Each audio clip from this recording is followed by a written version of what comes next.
नमस्ते दोस्तों, स्वागत है आप सभी का एक बार फिर से आपके अपने चैनल विवेक राणा स्टॉक्स में दिल से। अगर आप चैनल में नए हैं तो चैनल को सब्सक्राइब कीजिए, साथ में ऑल नोटिफिकेशन बेल को क्लिक करना ना भूलना ताकि कोई अपडेट आपसे मिस ना हो सके। आप हमें टेलीग्राम, ट्विटर, इंस्टा फॉलो कर सकते हो, सभी लिंक्स आपको नीचे मिल जाएंगे। चलो आज मैं आपको एक सिंपल सी ना स्टॉक मार्केट में, शायद ये स्ट्रैटेजी आपको कोई नहीं बताएगा, ये मेरी ऑब्जर्वेशन है और ये मेरी खुद की बनाई की स्ट्रैटेजी है जो मैं पेनी स्टॉक में अप्लाई करता हूँ। अब ध्यान सुनना स्ट्रैटेजी क्या है। हम सभी को पता है कि penny stock can make a lot money, ठीक है, लेकिन हमें हमेशा अपने क्या होता है कि अपने लॉस को जीरो करना है।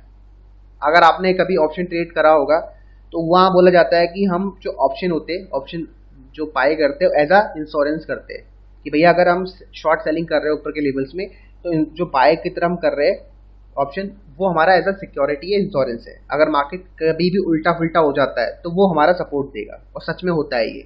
अब मैं आपको अपना पेनी स्टॉक का कॉन्सेप्ट बताता हूँ कि क्या है। बहुत लोग कहते हैं कि यार सर आप घटिया स्टॉक देते हो जिसकी कोई वैल्यू नहीं है, कोई वर्थ नहीं है, ठीक है, उनका CIRP प्रोसेस चल रहा होता है। बिल्कुल सही। अब देखो भाई, लोगों के काम करने के तरीके, मैंने भैया अपनी रिसर्च मोस्टली पेनी स्टॉक में करी है, ठीक है, और मुझे लगता है मैंने भी एक हेज का तरीका, हेज होता है कि ये हेजिंग कर लो, जैसे भी होता है ना ऑप्शन में आप कॉल पुट को हेज कर लेते हो, वही। तो मैं आपको बता रहा हूँ तरीका कि पेनी स्टॉक में हेज कैसे किया जाता है, वो तरीका आज मैं आपको बता रहा हूँ, ठीक है। अब उस तरीके ढंग से सुनना, अंत तक देखना, लाइक करना, शेयर करना, कमेंट करना। अब जैसे ये स्टॉक है, ये स्टॉक 20 रुपये की बुक वैल्यू है और 1 रुपये मिल रहा है। अब मेरे रूल्स के अकॉर्डिंग, मतलब मेरी जो स्ट्रेटजी है उसके अकॉर्डिंग ये स्टॉक 20 रुपये जा सकता है, लेकिन साथ में यहाँ पर एक नेगेटिव फैक्टर क्या है, स्टॉक में CIRP प्रोसेस चल रहा है, NCLT में। ये कंपनी यहाँ से सस्पेंड और जीरो हो सकती है। अब आपको पता है कि हमारे रूल सब कुछ एप्लीकेबल है। अगर यहाँ पर NCLT वाला सीन नहीं होता तो ये स्टॉक 100% आ जाता, लेकिन अब 50-50 हो चुका है। अब कभी भी 50-50 जब हो जाता है कि आपको लग रहा है यार मार्केट गिरेगी चढ़ेगी, गिरेगी चढ़ेगी, तो आप क्या करो, हेज कर लो। अब हेज करने के तरीके क्या होते हैं, कुछ मत करो, कुछ मत करो, ठीक है। आपने जितने रुपए का माल उठाया, अब मान के चलो इस स्टॉक में मैंने सोचा कि मैंने यहाँ पर 5,000 रुपये इन्वेस्ट कर दिए, एग्जाम्पल के तौर पर बता रहा हूँ, आप अपने हिसाब से मनी मैनेजमेंट फॉलो करते हुए कर देना, ठीक है। 5,000 रुपये मैंने इस पर डाल दिया, ठीक है। अब मैं क्या करूँगा, कुछ नहीं करूँगा, सिमिलर अमाउंट एक दूसरा पेनी स्टॉक सेम प्राइस का मैं बाय कर लूँगा, ठीक है, और जिसमें कोई भी केस नहीं चल रहा होगा CIRP प्रोसेस का, NCLT का, ठीक है, समझ आ गया। तो इसको मैं एज अ हैज लेके चलता हूँ। अगर ये बाई चांस गलती से सस्पेंड हो जाता है स्टॉक वाला, तो मेरे पास दूसरी पोजीशन है, वो मुझे पैसा कमा के दे देगी।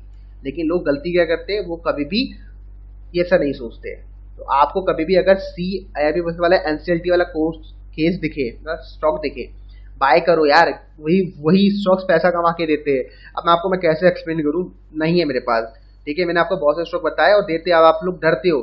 स्टॉक मार्केट में डर के तो पैसा कमाया जाता है, अगर डर है तो भैया प्रॉफिट तभी बनता है, डरना नहीं है, ठीक है। अपना प्रॉपर कैलकुलेटिव रिस्क लो बस आप लोग, ठीक है।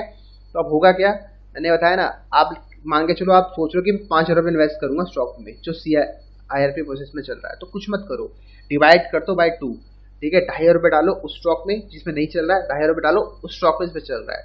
अब थोड़ी आपको मेहनत करनी पड़ेगी स्टॉक में रिसर्च करने में, ढूंढने में, ठीक है। तो ये स्टॉक अपने ऑब्जर्वेशन में रखो। पहली बात, मैं खुद स्टॉक को ऑब्जर्वेशन में रखूंगा। स्टॉक का नाम BKM इंडस्ट्री है, प्राइस बहुत अच्छा है स्टॉक का, 1 रुपये 30 पैसे, बहुत अच्छा प्राइस है, यहाँ डेफिनेटली बाय बनता है। अब दूसरा स्टॉक जो इसका हेज चलेगा वो कौन सा होगा, ये आपको बताने वाला, तो बने रहो, ठीक है। इसलिए कहता हूँ वीडियो को अंत तक देखा करो। बहुत मूर्ख लोग होते हैं जो वीडियो को नहीं देखते हैं, ठीक है भाई। जो लोग पैसा कमाते हैं ऑप्शन ट्रेड करके ना, वो यही करते हैं, वो हेज करते हैं पोजीशन। पागल तो कोई है नहीं ना, जिसको सबको थोड़ा पता है मार्केट कहाँ जाने वाली है, नहीं पता भाई, ठीक है। ये देखो स्टॉक लगा है, टूटने में लगा, अच्छे प्राइस में आ चुका है, 1 रुपये 30 पैसे। यहाँ से स्टॉक डबल, ट्रिपल, 4 गुना, 5 गुना हो सकता है, बस सस्पेंड हो गया तो वो अलग कहानी है। लेकिन ध्यान रखना, जैसे पैसा 1x होगा अपनी कैपिटल को बुक कर लो, ठीक है। ये हो गया हमारा, समझ लो, शॉर्ट सेलिंग का मैटर, कि हमने शॉर्ट मार दिया ऑप्शन को, ऐसा ऑप्शन समझ लो उसको, है ना। और हमने अब एक छोटा सा इंश्योरेंस बाय करना है, तो उसके लिए एक दूसरा स्टॉक है, उसको चाहो तो आप बाय कर सकते हो। मैंने आपको पहले ही बताया, और अच्छे प्राइस में मिल रहा है, 1 रुपये 33 पैसे के भाव में। नुबॉक ग्लोबल वेंचर, ये स्टॉक आपको 1 रुपये 20 पैसे मिलता है, बताया था बाय करना। वहाँ से स्टॉक अभी हमें 13-14% रिटर्न देके जा रहा है, ठीक है। तो ये स्टॉक एज इसका हेज हो गया, हेजिंग कर लिया हमने यहाँ पर, समझ गए। तो ये है तरीके, राइट। आप दिमाग लगाओ कि आप अपने लॉस को किस तरीके से लॉस को जीरो कर सकते हो। आप अपने दिमाग में यही सुबह शाम यही सोचो, आप ये मत सोचो प्रॉफिट क्या होगा, प्रॉफिट को बाय रखो साइड में भी, ठीक है, प्रॉफिट को रखो साइड में। सबसे पहले सोचो कि मुझे अपना लॉस कैसे शून्य करना है, लॉस के ऊपर काम करो। अगर आपने ऑप्शन ट्रेडिंग करनी है, देखो मैं आपको बोल रहा हूँ खुद, मेरे पास है सेटअप, लेकिन मेरे पास टाइम नहीं है कि मैं उसको ना ऑब्जर्व कर सकूँ, चीज़ों को ऑब्जर्व करनी पड़ती है, और 1 घंटे में ऑब्जर्वेशन नहीं होती है, बहुत टाइम लगता है भाई, ठीक है। पेनी स्टॉक के जो कॉन्सेप्ट मैं आपको बता रहा हूँ ये बहुत टाइम के बाद निकले हैं, ऐसा हवा में नहीं निकले। तो ऑप्शन ट्रेड अगर आपको करना है या फिर पेनी स्टॉक को बाय सेल करना है, तो तरीके लगाओ कि लॉस मुझे जीरो हो स्टॉक में, ऐसा क्या करूँ। अगर आपको लग रहा है कि यहाँ पर मेरा रिस्क एपेटाइट फुल है, आपको लगता है फुल लॉस हो सकता है, तो आप हेज करो, आप दूसरे स्टॉक को बाय करो, दूसरे पेनी स्टॉक को बाय करो, टुकड़ों में बाय करो, ठीक है। ये अगर शून्य होता है तो दूसरा पेनी स्टॉक मुझे पैसा कमा के देगा। यही कॉन्सेप्ट आप लोगों को अप्लाई करना है लाइफ में। अगर एक बिजनेस लॉस दे रहा है तो दूसरे बिजनेस में पैसा डालो, डिवाइड करो अपने पैसे को, तभी आप ग्रो कर सकोगे और अलग अलग चीज़ें सीखने को मिलती है, ठीक है। लोग करते क्या है, वो एक ही स्टॉक में अपना पूरा पैसा डाल देते हैं, समझ गए, वो गलती आपको नहीं करनी है, आपको मल्टीपल चीज़ें देखनी है। जितना ज़्यादा आप देखोगे तो ज़्यादा आप सीखोगे, ठीक है। तो ये स्टॉक के जाने के चांसेस यहाँ से आप समझ सकते हो 1/2 है, मतलब 2 में से एक बार ये स्टॉक ऊपर जा सकता है, 50-50 है, और ये स्टॉक के ऊपर जाने के चांसेस 100% है। अब मर्जी आपकी, आपको पैसा डाइवर्सिफिकेशन करना है या फिर एक पे डालना है, लेकिन ध्यान से सुनना है, ये पैसा आपका 2 से 3 गुना कर सकता है और ये पैसा आपका 20 गुना कर सकता है। ये स्टॉक अपना बुक वैल्यू को नाप सकता है, क्योंकि मैंने जो ऑब्जर्व किया है, जिस स्टॉक का CR पे चलता है, एनसीएलटी में होता है ना भाई, वो सबसे ज़्यादा पैसा मल्टीप्लाई करता है, ध्यान रखना। क्योंकि बड़ी न्यूज़ की वजह से कि बड़ी कंपनी इसको लेने वाली है, ऐसी न्यूज़ की वजह से ये स्टॉक 1 महीने के अंदर यहाँ तक चले जाता है, समझ गए। और उस समय आप बोलते हो अरे भाई एक मल्टीपल का स्टॉक देखा जिसमें 1 लाख का 10 करोड़ बन गया, वो यही स्टॉक होते हैं।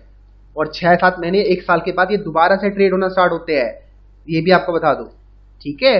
ऐसा नहीं है में ट्रेडिंग बंद हो जाती है भाई। कंपनी का अगर डेट है तो कंपनी अगर, अब मान चलो पब्लिक लिस्टेड डोमेन में नहीं है, वो ऑफिशियली बाहर से काम कर रही है, तो कंपनी के पास अगर कुछ बिजनेस प्लान आ जाते हैं तो भाई वो दोबारा रिलीज कर लेती है, ठीक है। बहुत सारे एग्जाम्पल है मार्केट में, राइट।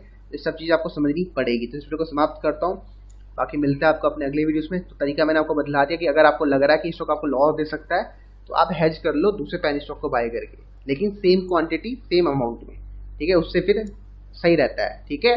अब क्योंकि देखो, अब या तो सेम में कर लो या फिर 60-40 का रेशियो ले लो, ठीक है, 60-40 का रेशियो ले लो, वो भी ठीक है, मर्जी आपकी, आपको क्या करना है। मैं बोलूँगा सेम अमाउंट में, क्योंकि ऑप्शन ट्रेड तो हम कर नहीं रहे ना, यहाँ पर शॉर्ट सेल तो नहीं कर रहे, क्योंकि ऑप्शन में क्या होता है, प्राइस डिके होता है, तो वहाँ पर हमें उसका बेनिफिट मिल जाता है। तो यहाँ पर उसका बेनिफिट नहीं है, प्राइस डिके नहीं हो, हम कैश में ले रहे हैं, ठीक है। तो यहाँ पर आप 50-50 चलाओगे तो चलेगा, राइट। बाकी मिलता है अगली क्लास में।